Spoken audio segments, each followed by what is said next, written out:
inicio con el debate en la primera ronda de preguntas. Como primer punto vamos a dar la bienvenida a las visitas. Está Andrea Tobar, Ochoa Héctor, Borbor Jocelyn, Tomala José Jennifer, Sigüencia Cristian, Morales Andrés, Salinas Carol, Rivera Lin. Como primer punto de debate tenemos el objetivo 1 y como premisa está la primera pregunta: ¿cómo reducir la pobreza tomando en cuenta la tasa de natalidad en el Ecuador? ¿Quién me puede responder sobre este tema? Una opinión de cada uno de ustedes o alguien que esté... Yo opino que para reducir la tasa de natalidad, esa es la pregunta, ¿verdad? Claro. Se debería llevar controles por parte del Ministerio de Salud y de Educación sobre prevención de embarazos precoces, principalmente. Perfecto. Sigüencia. Bueno, un nivel bajo de natalidad es 15% sobre 1000 y un nivel muy alto es 25% sobre 1000. Pero hay ocasiones en los países no tan desarrollados que se da el 30% sobre 1000. ¿Esto qué significa? Que un exceso en el nivel demográfico puede ser sumamente perjudicial para la economía de un país y la calidad de vida de sus habitantes. Aquí en el Ecuador, según el registro estadístico de nacidos vivos 2017, entre los años 1990 hasta 2017, la tasa de natalidad disminuyó un 13, por cada 1000 habitantes. Entre unos de los objetivos y planes de lo que es el Estado y el gobierno es el Plan Menos Pobreza y Más Desarrollo, programa con el cual busca reducir la pobreza extrema del 8,6 al 3,2% al finalizar la presente administración el 2021. Esto está en lo que es el artículo 3, en los cuales son los deberes primordiales del Estado, que dice: planificar el desarrollo nacional, erradicar la pobreza, promover el desarrollo sustentable y la redistribución equitativa de los recursos y la riqueza para acceder al buen vivir. Muy buena respuesta. Entonces tengo el análisis aquí del primer debate, del primer objetivo, cuál la respuesta sería equidad, desarrollo y bono solidario para el buen desarrollo de la pobreza, bueno, reducir la pobreza en este caso. Ahora vamos con el segundo tema o segundo punto. De pregunta tenemos: ¿qué medidas se puede obtener para que las empresas puedan compartir alimentos que están fuera de su porcentaje anual? En este caso, alimentos de sobra. ¿Quién podría decirme una opinión acerca de este tema de los porcentajes anuales de alimentos que están sobrando a nivel Ecuador? Tener un control no tanto en las empresas públicas, sino en las empresas privadas, porque las empresas públicas sí tienen como establecido un convenio para poder abastecer los sobrantes, pero en cambio las privadas. Bueno, podría decir también que según la FAO, que es la Organización de las Naciones Unidas para la Agricultura y Alimentación, que dice que hay bastante alimento para abastecer todo el planeta, pero aún así hay 815 millones de personas que aún sufren hambre, pero es porque en las empresas o en los sectores públicos se está desperdiciando mucho alimento o las sobras, como que se está sobrando mucho. Entonces, por ejemplo, en el Quicentro Shopping de Quito o en el San Marino, dice que alrededor al mes 10 toneladas de lo que son alimentos como hortalizas, panes, frutas se está desperdiciando. ¿Qué medidas se puede tomar? Bueno, las empresas pueden hacer convenios con otras empresas o industrias agrícolas para que todas esas hortalizas o frutas que sobran se pueda utilizar como fuente de alimento para la tierra. También se pueden hacer, implementar lo que son los alimentos de conserva o trabajar con alguna fundación para esos alimentos podérselos pasar a personas que tengan escasos recursos o que necesiten de esos alimentos. Tercera pregunta: las campañas deportivas. Oye, no te tocaba a ti, te tocaba a Carlos. ¿Cómo aplicarlas y qué beneficios brinda la misma? Bien, basándonos en el artículo 24 de la Constitución de Ciudadanía, las personas tienen derecho a la recreación y al esparcimiento, a la práctica del deporte y al tiempo libre. Es decir, el cuidado de uno mismo, del entorno y de los demás a través de la práctica del deporte, propuestas pedagógicas para convertir el deporte en una expresión que estimule el potencial personal y reducir el índice de obesidad, también hábitos y emociones y conductas recreativas al hecho deportivo, y así para evitar la influencia que tienen las drogas en los jóvenes. Una forma de aplicarlo sería enfocarse en la idea de salud, que es importante dar un mensaje claro como promoción de un estilo de vida más saludable. Entonces, desde el punto de vista que yo tengo acá, derecho a la recreación y salud, enfocados justamente al estilo de vida saludable, procesos de aprendizaje y potencial humano, emociones deportivas. Es un punto que yo tengo aquí del análisis que dio mi compañera Carol. Vamos al cuarto punto. En el caso del racismo intercultural, ¿qué es lo más común que se presenta y cómo incentivar a los jóvenes para que no cometan el mismo? Por lo general, en escuelas, colegios se presentan casos de xenofobia, tanto como el trato físico como discriminación netamente verbal. En la LOE, es la Ley Orgánica de Educación Intercultural, se propone varios artículos para evitar esto. Uno de ellos es el artículo 2 en el inciso B, Educación para el Cambio, que dice que la educación constituye una herramienta para la transformación de la sociedad. Esto quiere decir que la educación sirve para que cada persona respete a otra sin importar de la cultura que provenga, y más bien por fomentar los valores de cada persona y así llevar una sociedad mucho más equitativa y respetuosa. También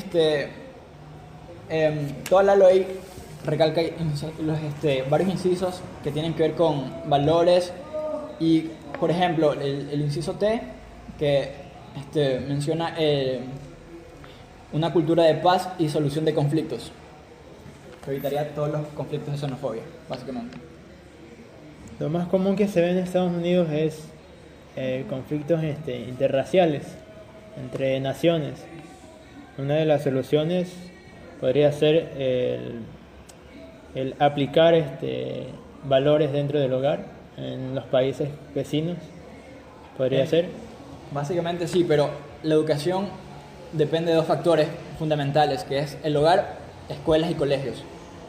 La LOE se enfrasca más en lo que es instituciones educativas, pero estamos de acuerdo en que las personas en su hogar deben mantener una educación constante en valores hacia sus niños y jóvenes. Perfecto. Gracias, señor Andrés Morales. Vamos con el quinto punto. ¿Cuál es el índice de mujeres que ocupan cargos importantes en el Ecuador? ¿De qué manera se relacionan con el objetivo 5? Buenas tardes con todos. Respondiendo a su pregunta, y en un análisis que hizo el decano de la prensa, el Telégrafo, en el Ecuador el 37% de mujeres ocupa cargos directivos y administrativos dentro de nuestro país. Este porcentaje equivale a un 6.10 de mujeres que están ocupando. En el ámbito laboral, ya no refiriéndonos a lo que es municipales y todo eso, sino laboral, en lo que se ramifica más bajo, por decirlo así, tenemos un 41.7%. De este 41.7%, su remuneración es 25% menos que los hombres. Es decir, las mujeres que ocupan estos cargos laborales sí reciben un salario mínimo al que reciben los hombres estando en ese mismo cargo. Ya en la sección, en el capítulo 5 de la Constitución No, en el artículo 61 nos declara que las y los ecuatorianos gozan de los siguientes derechos, y en el punto número 7, desempeñar empleos y funciones públicas con bases en méritos y capacidades y en un sistema de selección y designación transparente, incluyente, equitativa, pluralista y democrática, que garantice su participación con criterios de equidad y paridad de género. ¿Cree usted que el movimiento LGBTI es un trastorno mental o es una oportunidad para las demás personas? El movimiento LGBTI busca equidad entre todas las personas, y si recordamos, hace algunos años estaba en el DSM-5 como un trastorno, pero debido a su popularidad, digámoslo de alguna manera, esta enfermedad supuestamente ya no es, y se ha demostrado que cada quien escoge su propia sexualidad. Gracias. Trata de una equidad o una oportunidad para incluirlos dentro de una sociedad. Claro, no solamente a ellos, sino también a todas las personas. Ah, ya, perfecto. Como sexto punto, ¿qué opinan acerca de la escasez de agua en Durán? ¿Qué medidas deben tomarse? Damos la palabra a Carol Salinas. En un artículo que se publicó el 29 de abril por El Universo, la noticia titulada "Exigencia de parte de moradores hacia el municipio" nos relata que los habitantes de Durán queman las llantas reclamando por una semana sin agua. Y EMAPAT, la empresa pública del agua, envía, como propuesta de solución, envía tanqueros para que se queden por un momento tranquilos. Pero surgieron más reclamos y lo que hizo EMAPAT ahora recientemente fue solo dar como paso a que pasen más tanqueros, porque había problemas a lo que los tanqueros subían. Entonces lo único que hicieron fue como hacer como carreteras para que pudieran pasar el agua. Bien, basándonos en el artículo de la segunda sección Ambiente Sano, en el artículo 14 se reconoce el derecho a la población a vivir en un ambiente sano y ecológicamente equilibrado, que garantice la sostenibilidad y el buen vivir suma Kansai. Bien, como propuesta de solución de mi análisis sería exigir a nuestros políticos soluciones equilibradas.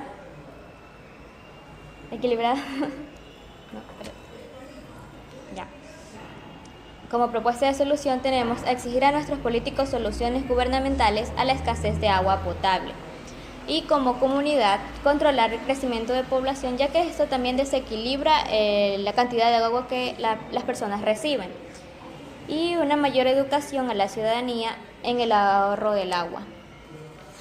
Perfecto. Uno de los puntos que yo podría acatar aquí es que exigir al Estado, al municipio,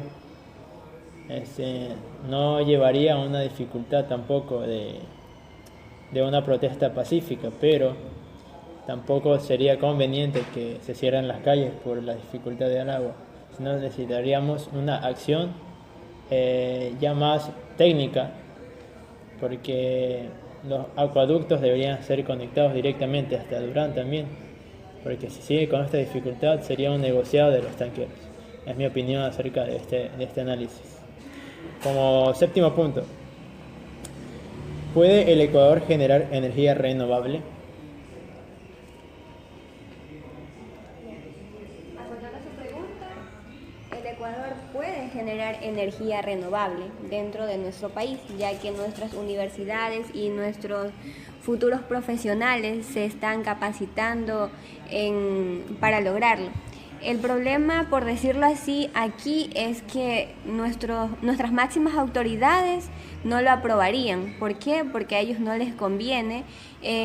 Por ejemplo, supongamos que se da el plan de adoptar con los paneles solares. Entonces a ellos no le convendría que esa medida se adopte en nuestro país, porque bajarían, entonces ya no se cobraría anualmente la tasa de lo que es la planilla eléctrica. Pero viéndolo de otro punto de vista, también podríamos analizar que los paneles solares cada cierto tiempo necesitarían un mantenimiento, sí. Ya, entonces de ahí podrían de una u otra manera salvar ese salario que no se va a cobrar anual o mensualmente. Ya dentro de la Constitución, en la sección séptima, que es biosfera ecológica, urbana y energías alternativas, el artículo 413, el Estado promoverá la eficiencia energética, el desarrollo y uso de prácticas, tecnologías ambientales, limpiezas y sanas. Ese artículo lo ejecuta, pero por medio de energía eólica, como tenemos los parques ambientales en Galápagos, e Imbabura y Loja, pero más no ver más allá de eso, como por ejemplo ejecutar lo que ya mencioné anteriormente, como los paneles solares, que sería una buena propuesta para nuestro país y para el ambiente sano también. Gracias. Como punto de este séptimo tema, entonces, dentro de tu tema o tu análisis, logro descartar ciertos puntos como ejecutar e invertir, prácticas de tecnología. A esos dos puntos son importantes y los descarto porque son los más relevantes en este asunto, ya que hay universidades que tienen buen potencial de estudiantes que están generando tecnologías nuevas. Ahora, lo más difícil o complicado sería invertir, pero esta inversión no solo sería a nivel local, sino sería también a nivel extranjero. En otros países sí lo ejecutan, en ciertos países lo ejecutan, pero en nuestro país no se. Entonces vendría bien. Incluso en Chile ya esa propuesta está en marcha. Sería bueno que el Ecuador implemente esto aquí a nivel provincial también, puede ser. Es que la mayoría de veces a los países no les conviene, porque ya no estarían recaudando el dinero de nosotros, de los impuestos, por decirlo así.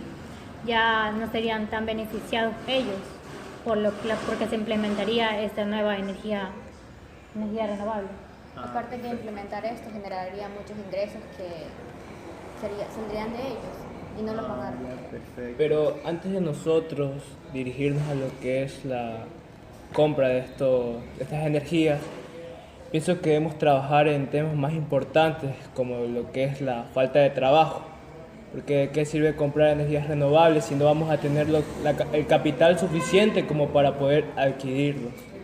Ese es mi punto de vista. Solo ahí también podría ejecutarse un plan así como el plan que se dio recientemente de las cocinas de inducción, donde cada persona podría ir adquiriendo sus paneles solares e irlos pagando a un cierto tiempo.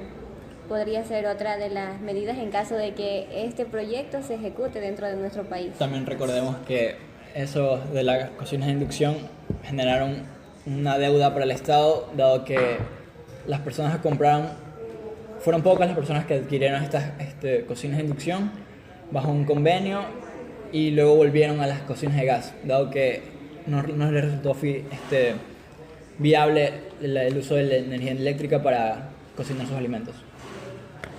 Perfecto, el análisis está hecho. Vamos con el octavo punto.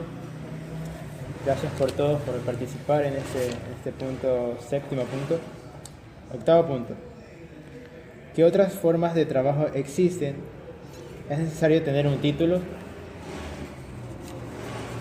Bueno, para empezar, existen únicamente dos formas de trabajo, la dependiente y la independiente. La independiente es cuando cada persona busca la manera de sustentarse sus ingresos, la manera en cómo crece su negocio, ya sea de vendedor informal vendiendo productos lácteos, frutas, etcétera, etcétera.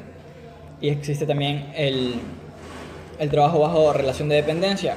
Este trabajo exige un contrato tanto verbal o físico, puede ser un documento notarizado, etcétera. Esta relación de trabajo dependiente acarrea varias varios beneficios que son derechos y deberes mutuos, tanto empleador y trabajador, protección y derechos sociales. Todo esto se contempla en el capítulo 4 de los derechos económicos y sociales. Y si es necesario tener un título, pues no es necesario, dado que en nuestra educación actual se nos enseña a medirnos por nuestras experiencias empíricas y mediante el desarrollo de prácticas preprofesionales. También hay unas materias que dan en los colegios como es emprendimiento y gestión, que motivan a los estudiantes a crear su propia empresa. Perfecto. Entonces, la manufactura ayudaría mucho al Ecuador a generar ingresos y trabajos. Sería un buen punto que empresas pequeñas, tanto pequeñas como grandes, también tengan un ingreso fijo y anual. Para el ingreso económico estable del Estado, el Estado debe invertir en pequeñas y grandes empresas. Perfecto. Vamos a dar inicio a un pequeño receso y para continuar con la segunda ronda de preguntas. ¿Qué me dijiste?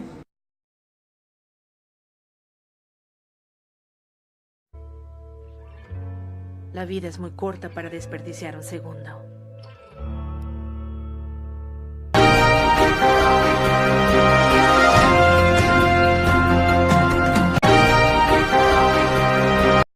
Noveno punto. ¿Cree usted que el gobierno del Ecuador debe invertir en viviendas dignas para las personas más vulnerables a catástrofes naturales? Por supuesto, ya que la vivienda digna está reconocida como uno de los derechos fundamentales para el ser humano. También está reconocida por el Estado en el artículo 30, que dice lo siguiente: las personas tienen derecho a un hábitat seguro y saludable y a una vivienda adecuada y digna, con independencia de situación social o económica. A vivienda digna nos referimos que el Estado debe ofrecer una vivienda que debe ser fija, habitable. Se debe planificar, proyectar y ejecutar, utilizar y conservar de tal forma que se cumplan los requisitos básicos de funcionalidad, seguridad, habitabilidad y accesibilidad establecidos por las normas de cada país. También debe ser a prueba de sismos, ya que estamos en una región que tiende a que las placas tectónicas estén en constante movimiento. Gracias. Entonces, planificar y ejecutar ciertas normas requiere de un censo también en la zona del Ecuador. Yo pensaría que sí, porque mayormente lo que ocurrió el 16 de abril en Manabí, muchas casas se derrumbaron y hubieron bastantes muertos. Lo que quiere decir es que no contaban con la infraestructura correcta para recibir este tipo de sismos, que sean viviendas resilientes. Ya, hablando de lo que es el objetivo 10, que es la reducción de desigualdades, tenemos que seguir dos puntos importantes, que son lo que es la equidad y lo que es las tres dimensiones, en cuál está la dimensión social, que interviene en 3 puntos, pero el más importante es la equidad entre los países, en el cual dice que ningún país debería creerse superior a otro. Entonces así se va defendiendo lo que son los intereses de cada país o defender lo que son los intereses de cada país. Perfecto, entonces sociedad equitativa y cada país debes tener ese mismo nivel de puede decir, amistad que enemistad, ¿verdad? Claro, porque ese es el objetivo ese es el principal objetivo del desarrollo sostenible, que haya una equidad entre todos los países, por eso se lo desarrolla esta organización. También cabe mencionar que los países pueden compartir recursos sin vulnerar su soberanía. Vamos con el punto 11. ¿Cuál es la problemática entre la población que vive en zonas urbanas con aquellas que viven en zona rural? Bueno, en mi opinión existen problemáticas para ambas, sea urbanas o rurales, porque existe sobrepoblación y el crecimiento no va al mismo ritmo que el crecimiento de las ciudades. Por lo tanto, y algunas viviendas sufren de vulnerabilidad porque habitan en viviendas precarias y no constan con servicios básicos como son la energía eléctrica y el agua potable. Entre otros, se busca que tengamos ciudades inclusivas, que es lo que quiere el gobierno en sí. Bueno, en sí podría haber dos características fundamentales en lo que es las regiones urbanas y las zonas rurales. ¿Por qué? Yo me refiero a zonas urbanas. El problema que existe es la contaminación. Ya, en lo que son las zonas rurales existe lo que es la falta de recursos, pero la contaminación no es mucha comparada con lo que es las zonas urbanas. Perfecto. Por eso se está buscando, digamos, un plan en donde haya una campaña de residuos que podamos reciclar de forma correcta para que se eviten este tipo de contaminación en las zonas urbanas. Perfecto. Vamos con el punto 12. ¿Quiénes intervienen en el manejo de granjas y producción de alimentos? La organización encargada es el Ministerio de la Agricultura y Ganadería, en la cual ellos garantizan que las personas, comunidades, pueblos y nacionalidades alcancen la autosuficiencia de alimentos sanos y culturalmente apropiado de forma permanente. Esto es en base al artículo 410, capítulo 3. El Estado brindará a los agricultores y a las comunidades rurales apoyo para la conservación y restauración de los suelos, así como para el desarrollo de prácticas agrícolas que los protejan y promuevan la soberanía alimentaria. ¿Cuál es el punto de vista que ustedes dan a soberanía alimentaria en el Ecuador? ¿Se está manteniendo la soberanía o no? Bueno, en una parte sí y en otras partes no. En las partes en las que sí se está manteniendo lo que es la soberanía alimentaria es lo que son las instituciones educativas, creando planes de dar alimentos a lo que son los estudiantes, ya sea, y también la implementación de que haya una buena alimentación en los hogares escolares y en los hogares, para que haya lo que es la lucha contra la obesidad y la lucha contra lo que es la desnutrición. Es un tema complejo dado que también involucra los productos transgénicos en su momento de cultivo y todo eso, porque hay un sector que se opone a la alteración de la genética de las semillas y otras personas que están a favor de, productos netamente naturales, al igual que el uso de pesticidas y todo eso. Perfecto. Punto 13. ¿A qué se debe el cambio de clima y por qué el aire que se respira ya no es el mismo de hace años? Podríamos refutar en esa pregunta. Ya no es el mismo de antes porque nuestra tecnología, nuestras industrias han avanzado. Entonces, si comparamos el antes con el ahora, antes no había tanta contaminación en lo que es vía pública como en lo que es los carros y empresas que emanan este aire que dañan nuestra atmósfera comparado con el índice de anterior, años atrás. En sí, aquí, basándonos en lo que son los objetivos de desarrollo sostenible, hablamos acerca de lo que es el objetivo principal es combatir los efectos del cambio climático. En sí, en el Ecuador es uno de los líderes del cuidado del medio ambiente. Dentro de la sección segunda de los derechos del objetivo del buen vivir, basada en la Constitución, artículo 14, dice: se reconoce el derecho de la población a vivir en un ambiente sano y ecológicamente equilibrado, que garantice la sostenibilidad y el buen vivir, el que acotó mi compañera Caro. En sí, las acciones que se están tomando en el gobierno tienen que ver con evitar la deforestación de las selvas de la región amazónica y proteger a los pueblos indígenas y reconocer a la Amazonía como la mayor fuente de agua dulce y pulmón del mundo. Uno de los puntos importantes aquí es proteger zonas indígenas y mantenerlas vigentes. Ese es el punto que se quiere dar a conocer. Así es, señor. Perfecto. Vamos con el punto 14. Las fronteras dentro del mar. ¿Son necesarias proteger los derechos de una nación. Claro que son necesarias para proteger los derechos de una nación, ya que forman parte fundamental de la zona geográfica de un país, teniendo en cuenta que la palabra derecho en este ámbito encapsula un sinnúmero, como lo son los derechos de la protección del ecosistema, derechos a las personas que trabajan en alta mar y los derechos de la seguridad nacional. En los derechos de la protección del ecosistema marítimo y sus recursos, ejerciendo así la protección de la fauna, flora y el uso debido a la no contaminación de este medio. En los derechos a las personas que trabajan en alta mar a laborar libremente bajo los límites fronterizos y excluyendo así a los países cercanos que invadan fronteras unos con otros. Los derechos a la seguridad nacional en cuanto a la prohibición de la navegación marítima restringida o no autorizada. Aquí también podemos acotar lo que es la piratería.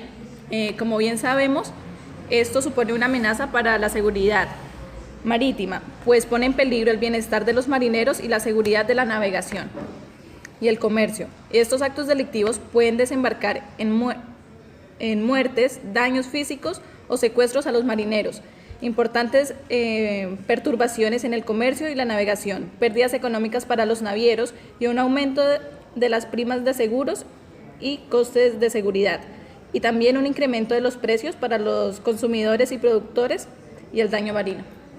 ¿Qué podría ocurrir si un país vecino invade zonas marítimas del Ecuador? ¿Qué medidas se tomaría el Ecuador contra este país? Allí lo que se tomaría es que al barco que invada la zona marítima será restringido y tendrá que pagar una multa. También, si no se identifica con la bandera de qué país viene, se le denomina como un barco pirata. Perfecto. Punto 15. Primera pregunta. ¿Plantar árboles garantiza un mejor ecosistema? Definitivamente, plantar árboles genera un mejor ecosistema, pero si viéramos más allá de eso, claro que está bien reconstruir nuestro ecosistema, pero a la vez también deberíamos de hacer conciencia o ser conscientes de cuidar nuestro ambiente, o sea, lo poco que nos queda, que digamos está intacta, cuidarla, no seguir destruyéndola y a la vez plantando más para reconstruirla. Algo que yo podría decir es que también, como el objetivo se llama vida de ecosistema terrestre, el principal objetivo, como todos saben, todo nos ha enseñado en lo que es las ciencias naturales, para qué sirve un árbol o en qué nos beneficia a nosotros. Pero aparte de eso, tiene un objetivo que es el mantener la temperatura media mundial muy por debajo de los 2 grados centígrados respecto a los niveles de preindustrias, además de evitar asimismo los impactos catastróficos del cambio climático. Es decir, en esto aquí nos aporta bastante lo que sería conservar el ecosistema. Aparte de eso, que hay leyes en la Constitución que las amparan, pues, como tenemos en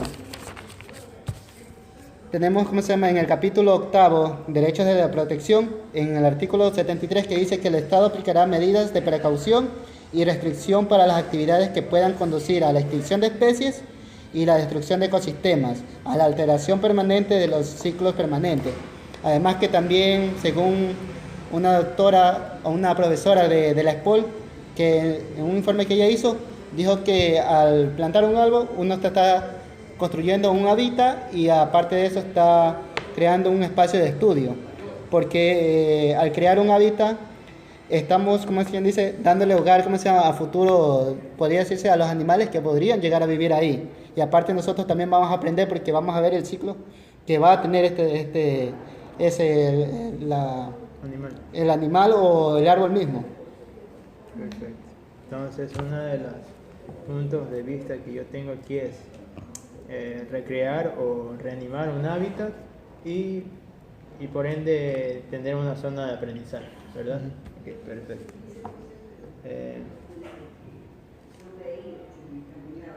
Antepenúltimo punto 16. ¿Las leyes del Ecuador favorecen a los extranjeros? Bueno, Sí les favorecen a los inmigrantes porque tienen libre acceso de circular y vivir en zonas deseadas, siempre y cuando cumplan con las leyes de visa y sus documentos en regla. Esto se refleja en el capítulo 6, Derechos de Libertad, en el artículo 66. Se reconoce y se garantiza a las personas, en el punto 14, el derecho a transitar libremente por el territorio nacional y escoger a su residencia, tal como entrar y salir libremente del país, cuyo ejército de acuerdo con la ley y la provisión de salir para solo cuidar ordenada por el juez competente. Las personas extranjeras no pueden ser devueltas o expulsadas de un país donde su vida, libertad o integridad o la de sus familiares peligren por causa de su etnia, religión, nacionalidad, ideologías pertinentes, o determinado grupo social o sus opiniones políticas. Se prohíbe la expulsión de colectivos de extranjeros. Los procesos migratorios deberán ser singularizados. Perfecto. Entonces, partiendo de este análisis que tú me acabas de dar, ¿qué ocurre si una persona extranjera tiene antecedentes penales y está dentro del país ilegalmente? ¿Qué medidas deben tomarse? Pues yo opino que aquí, las leyes de Ecuador, se puede ver que todo extranjero puede ingresar de forma más rápida, porque si vamos a otros países se hacen una serie de investigaciones. Como más fácil. Es más estricto al entrar a un país, porque siempre van a ver que te revisen, qué llevas, para qué vienes acá, si vienes a visita o a vivir. Es lo que se ve comúnmente. Cuando también uno ingresa al Ecuador también se ve eso. Lo que pasa es que no todas las personas se registran a la entrada. Lo que pasa con las personas que tienen antecedentes penales es que posiblemente pueden ser deportadas si no cumplen con las normas que están aquí. Sí, porque incluso en la Constitución hay un artículo donde dice que tanto como los extranjeros como las nacionalidades pueden tener la misma igualdad de trabajo. Por supuesto. Entonces, igualdad. Se está hablando mucho de la igualdad, de la integración, inclusión, y damos por terminado este 16, el 16 punto 16, perdón. Último punto. 17. ¿El Ecuador mantiene diálogos con entidades de otro país? Sí, dado a que Ecuador es un país intercultural, apunta a describir la interacción entre dos o más culturas. Esto supone que ninguno de los conjuntos se encuentra por encima de otro. Hablando de equidad, cabe resaltar que este tipo de relaciones interculturales supone el respeto hacia la diversidad. Una opinión acerca sobre un ecuatoriano que viaja a España, por ejemplo. ¿Tiene el mismo trato que nosotros o hacemos aquí o es diferente el trato allá? Existe el antecedente de la emigración de ecuatorianos hacia España por el feriado bancario. El ecuatoriano en España existe demasiada discriminación hacia él, dado que el español es muy nacionalista e incluso en algunas veces xenofóbico. Mediante las leyes podemos ver que un ecuatoriano puede tener su estadía en otro lugar, en cualquier espacio sobre este planeta, siempre y cuando cumpla con sus documentos, pero el maltrato o el rechazo viene de parte de la educación que haya tenido las personas hacia que brindan este rechazo. Entonces, una de las soluciones sería la educación dentro de los hogares para erradicar este problema de racismo. Así es. Claro, eso es lo que dice el artículo 423, capítulo 6, impulsar una política común de defensa que consolide una alianza estratégica para fortalecer la soberanía de los países de la región. Perfecto. Damos por finalizado este tema. Gracias por venir.